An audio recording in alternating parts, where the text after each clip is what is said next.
Electricity bill വൈദ്യുതി tariff കൂട്ടുവാൻ വൈദ്യുതി regulatory authority തീരുമാനിച്ചു.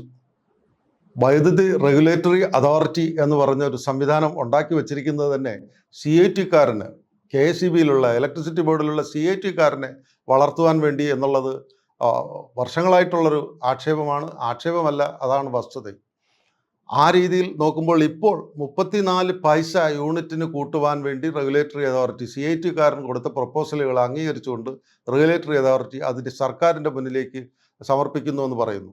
ഈ റെഗുലേറ്ററി അതോറിറ്റി കഴിഞ്ഞ 8 വർഷത്തിനിടയിൽ ഏതാണ്ട് 3-3.5 രൂപയാണ് യൂണിറ്റിന് വർദ്ധിപ്പിച്ചു കൊടുത്തത്. അതായത് ജനത്തിൽ നിന്നും ഒരു യൂണിറ്റിന് 3.5 രൂപയോളം വർദ്ധിപ്പിച്ചു എന്ന് പറഞ്ഞാൽ ജനത്തിന് ഇതിൽ കൂടുതൽ ഇനി എങ്ങനെ ശ്വാസം മുട്ടിക്കണം? വൈദ്യുതി ഇല്ലാതെ ജനത്തിന് ജീവിക്കാൻ പറ്റില്ല എന്നുള്ളൊരു സാഹചര്യമുണ്ട്.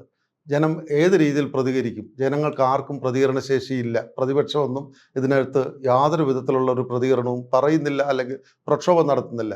ഇതേ സ്ഥാനത്ത് CIT-കാർ പ്രതിപക്ഷത്തുള്ള, അല്ലെങ്കിൽ CPM നേതൃത്വം നൽകുന്ന സംഘടനകൾ പ്രതിപക്ഷത്തായിരുന്നുവെങ്കിൽ 1 പൈസ കൂട്ടിയാൽ ഈ നാട് അവർ കുട്ടിച്ചോറാക്കും, നാട് കത്തിക്കും. പക്ഷേ ഇപ്പോൾ 3.5 രൂപയോളം കഴിഞ്ഞ 8 വർഷമായി പിണറായി സർക്കാരിൻ്റെ സംഭാവനയാണ്. ജനത്തെ കൊള്ളയടിക്കുന്നു, ജനത്തെ കൂച്ചിന് പിടിച്ച് ജനത്തെ കുത്തി നിർത്തി കൊള്ളയടിക്കുന്ന ഒരു സംവിധാനമാണ്. ഇത് പല രീതിയിലാണ്. ഓരോ ദിവസവും യഥാർത്ഥത്തിൽ ലാഭകരമായിട്ടുള്ള നടത്തിക്കാൻ വേണ്ടിയുള്ള പ്രോജക്റ്റുകൾ നിരവധി കൊടുത്തതെല്ലാം തന്നെ സമയത്തിന് ഇംപ്ലിമെൻ്റ് ചെയ്യാതെ നശിപ്പിക്കുക, തകർക്കുക, അതിനെ അനാസ്ഥ പോലെ കാണിച്ച് അതിനെ നിഷേധിച്ചിട്ട് വൈദ്യുതി നിരക്ക് എങ്ങനെ കൂട്ടാം എന്നുള്ള രീതിയിലുള്ളൊരു പരീക്ഷണമാണ് അവിടെ CIT-കാരും ഈ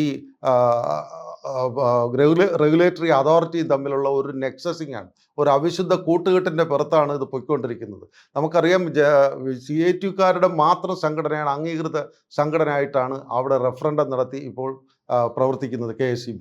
മറ്റ് സംഘടനകൾക്കൊന്നും വോയിസ് ഇല്ല. മറ്റ് സംഘടനകളൊന്നും തന്നെ INTUC പോലുള്ളത് പോലും തന്നെ, ചന്ദ്രശേഖരൻ നേതൃത്വം നൽകുന്ന INTUC പോലുള്ളവരെല്ലാം തന്നെ CIT-ൻ്റെ കീഴിൽ പ്രതിപക്ഷ സംഘടനകൾ പോലും KSEB-യിൽ പ്രവർത്തിക്കുന്നു എന്നുള്ളതാണ് നമ്മൾ കാണേണ്ടത്.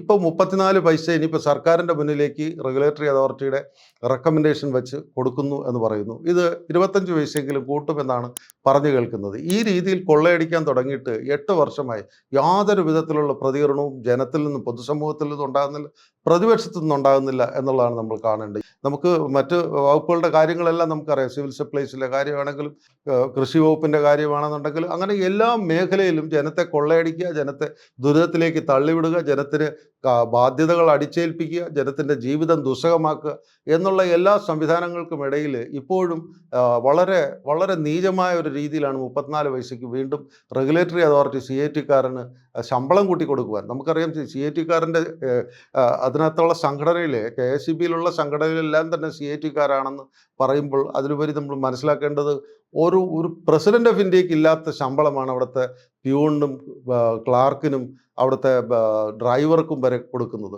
അത്ര രീതിയിലുള്ള കൊള്ളയടി, സമാനതകളില്ലാത്ത, പാരിറ്റി ഇല്ലാത്ത ശമ്പളമാണ് KSEB-യിലെ ജോലിക്കാർക്ക് കിട്ടുന്നത്, ജീവനക്കാർക്ക് കിട്ടുന്നത്. ഇത് മാത്രമല്ല, ഇതിനകത്ത് എടുത്തു പറയാനുള്ളത്, പെർമനൻ്റ് സ്ഥിരം ജീവനക്കാർ ഉള്ളപ്പോൾ തന്നെ, ലൈൻമാൻമാരെന്നൊക്കെ പറയുന്ന സ്ഥിരം ജീവനക്കാരുള്ളപ്പോൾ അവർക്ക് ആക്സിഡൻറ്റ് ബെനിഫിറ്റ്, ഇൻഷുറൻസ് തുടങ്ങിയതെല്ലാം സർക്കാരിൻ്റെ ഈ പറയുന്ന ബോർഡിൽ നിന്നും കൊടുക്കുകയും, ഇത് കൂടാതെ മറ്റു വർക്കുകൾ, മറ്റു ജോലികൾ, നിത്യേനയുള്ള ജോലികളെല്ലാം തന്നെ ചെയ്യുന്നത് പുറത്ത് വേറെ കോൺട്രാക്റ്റ് കൊടുത്തിട്ടാണ്. എന്നിട്ട് ഈ CIT-കാരെന്ന് പറയുന്നവർ സ്ഥിര നിയമനം മേടിച്ച് അതിനകത്ത് സുഖമായ ഒരു ജോലിയും ചെയ്യാതെ ലക്ഷങ്ങളുടെ ശമ്പളവും മേടിച്ച് ജീവിക്കുന്നു. ഏതെങ്കിലും ഇന്ത്യ സർക്കാരിൻ്റെ കീഴിലുള്ള പൊതുമേഖലാ സ്ഥാപനമോ സർക്കാർ സ്ഥാപനമോ ആയിട്ടുള്ള ഏതെങ്കിലും ഒരു സംവിധാനവുമായിട്ട്, ഒരു ഡിപ്പാർട്ട്മെൻറ്റുമായിട്ട് യാതൊരു വിധത്തിലുള്ള താരതമ്യമില്ലാത്ത ശമ്പളമാണ് KSEB-യിൽ ജീവനക്കാർ കൊള്ളയടിക്കുന്നു എന്നുള്ളത് നമ്മൾ മനസ്സിലാക്കണം. CIT-കാരനും BJP-കാരനും ഒക്കെ ഒന്നിച്ച് ജീവിക്കുന്ന ഒരു സാഹചര്യം നമ്മൾ കാണുന്നു. ഒരു സൈദ്ധാന്തികതയും ഇല്ലാത്തൊരു കാര്യം കാണുന്നു. ഇവിടെ ഇപ്പോൾ യഥാർത്ഥത്തിൽ CIT-കാരനെ നിയന്ത്രിച്ചുകൊണ്ട് KSEB-യുടെ ജീവനക്കാർക്ക് കിട്ടുന്ന, ഉദ്യോഗസ്ഥർക്ക് കിട്ടുന്ന ശമ്പളത്തിനൊരു പാരിറ്റി, ഒരു തുല്യത ഏതെങ്കിലും ഒരു ഡിപ്പാർട്ട്മെൻറ്റുമായിട്ട് കൊണ്ടുവന്നാൽ തന്നെ സർക്കാരിന്, കേരളത്തിന്, അല്ലെങ്കിൽ ജനത്തിന്, കേരളത്തിലെ ജനത്തിന് ആശ്വാസം നൽകുന്ന രീതിയിൽ 18 കോടി രൂപ മാസ ലാഭം കിട്ടും എന്നുള്ളതാണ്.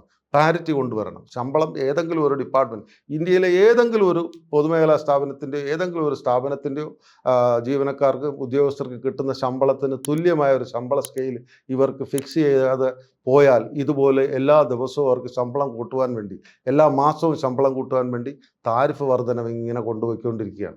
എല്ലാ വീടുകളിലും കൺസ്യൂമർ മേടിച്ചു വെച്ചിരിക്കുന്നത് അവരുടെ പൈസ കൊടുത്ത് മേടിച്ചു വെച്ചിരിക്കുന്ന മീറ്ററാണ്. അതൊന്നും ഇലക്ട്രിസിറ്റി ബോർഡിൻ്റെ നിയന്ത്രണത്തിലുള്ള ഏതെങ്കിലും ഒരു സ്ഥലത്ത് വെച്ചിരിക്കുന്നതല്ല.